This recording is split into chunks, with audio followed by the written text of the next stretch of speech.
US-backed fighters in Syria are poised to capture Islamic State's last tiny enclave on the Euphrates, the battle commander says, bringing its self-declared caliphate to the brink of total defeat.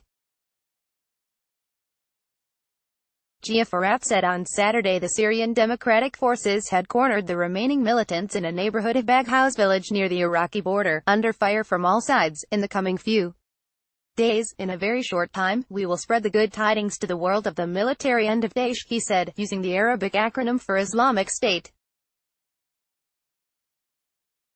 He was speaking after U.S. President Donald Trump said on Friday there would be great announcements about Syria over the next 24 hours. Trump has sworn to pull U.S. forces from Syria after IS's territorial defeat, raising questions over the fate of Washington's Kurdish allies and Turkish involvement in northeast Syria. As the SDF advanced under heavy U.S. airstrikes in recent days, a stream of civilians fled the few square miles of hamlets and farmland that remain within IS's caliphate, along with defeated jihadists trying to escape unnoticed. Though his fighters still hold out in a pocket of central Syria's remote desert, and have gone underground as sleeper cells in Iraqi cities, able to launch new attacks, their territorial rule is, for now, almost over. The final push against is in Syria.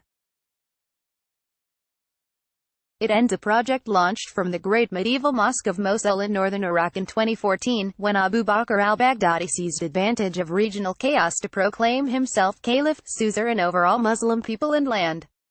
Most of the fighters left in Baghouz are foreigners, the SDF has said, among the thousands drawn by Baghdadi's promise of a new jihadist utopia straddling the Iraqi-Syrian border and expunging national borders.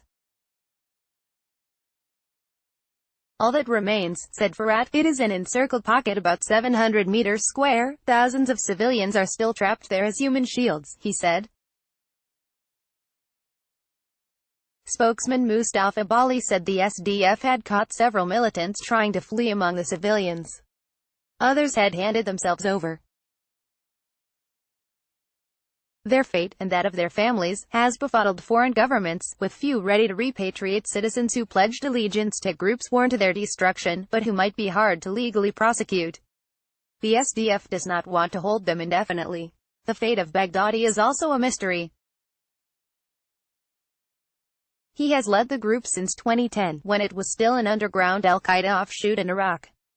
Its capacity then for strategic retreats in hard times, followed by rebounds when circumstances changed, has prompted numerous warnings that IS's defeat has not ended the threat it poses to the region. On Friday, U.S. Army General Joseph Vittel, who oversees U.S. forces in the Middle East as head of Central Command, said the end of the territorial caliphate would lead to a more dispersed, harder-to-detect network of fighters waging guerrilla warfare. That should require continued help from Washington, he said.